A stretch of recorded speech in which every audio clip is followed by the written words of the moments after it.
아가서 동화. 부모가 자녀에게 들려주는 최고의 사랑 이야기. 19화. 구원의 옷.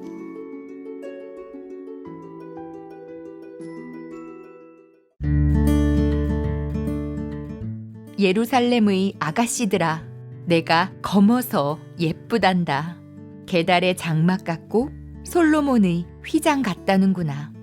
아가서 1장 5절과 6절은 예루살렘 여자들에 대한 술람미, 그러니까 왕의 신부가 하는 말이에요.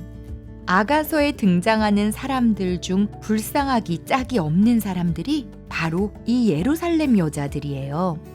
이 여자들은 구원은 받았으나 술람미라는 신부처럼 그리스도를 사모하고 갈망하지 않아요.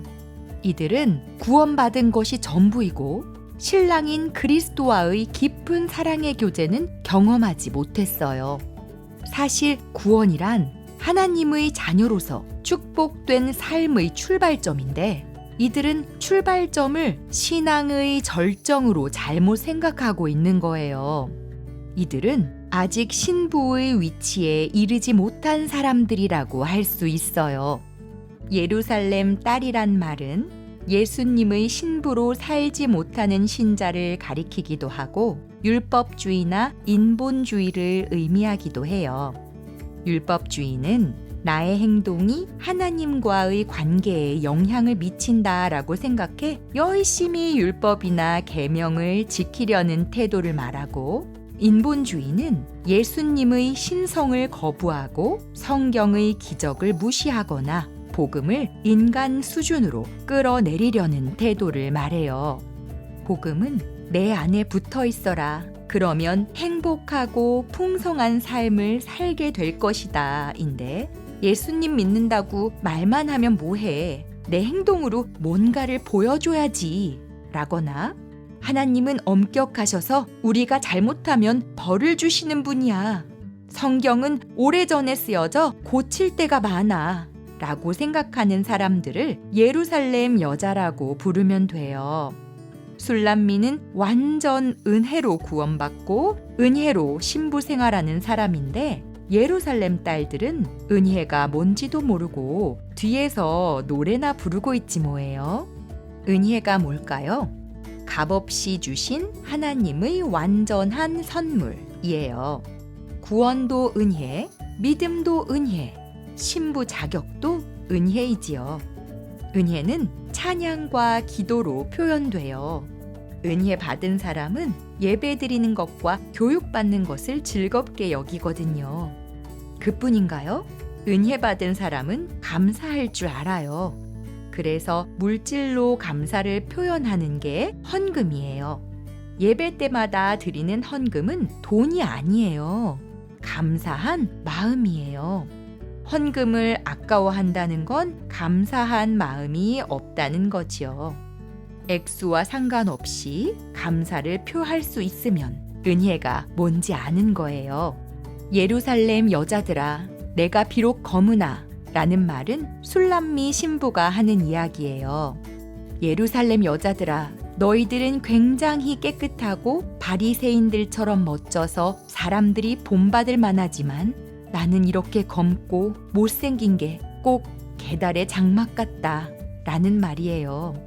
게달은 역대상 1장 29절에 나오는 이스마엘의 둘째 아들로 아담의 속성을 지닌 죄에 속한 생명, 검은 가죽이란 뜻이 있어요. 그러니까 술람미는 솔로몬 왕을 만나기 전 자기가 게달의 장막처럼 저주 아래 있고 죄 아래 있고 시커먼 어둠 속에 갇혀 있어서 너무 무서웠다는 거예요.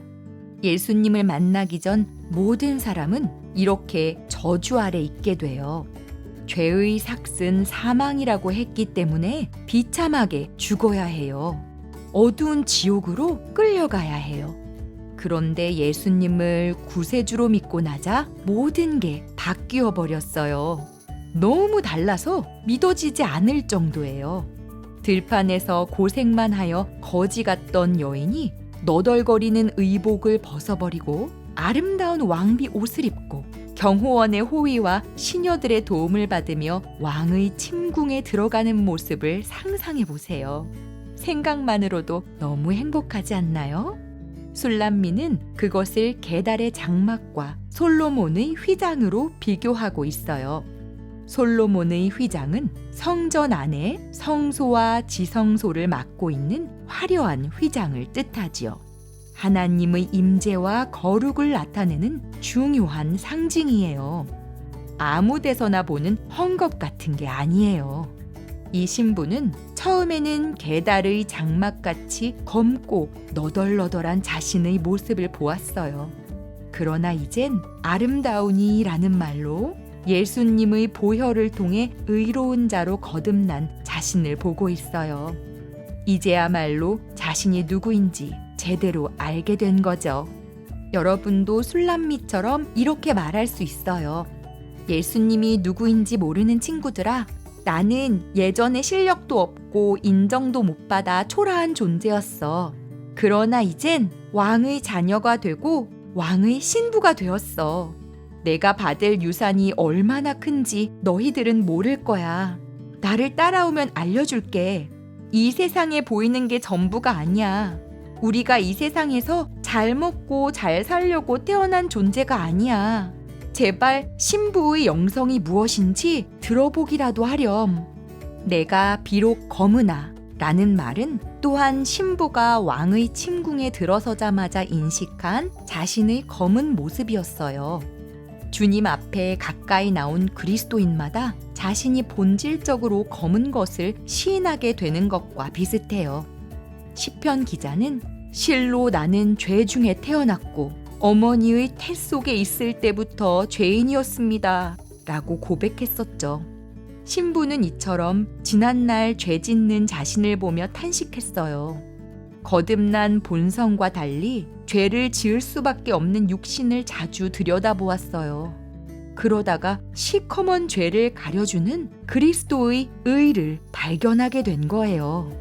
아무리 검은 모습일지라도 그리스도 앞에 나아가 검은 자신을 시인하면 주님의 보혈로 죄를 맑게 씻기시고 의의 옷을 입혀주신다는 걸 알게 된 거예요.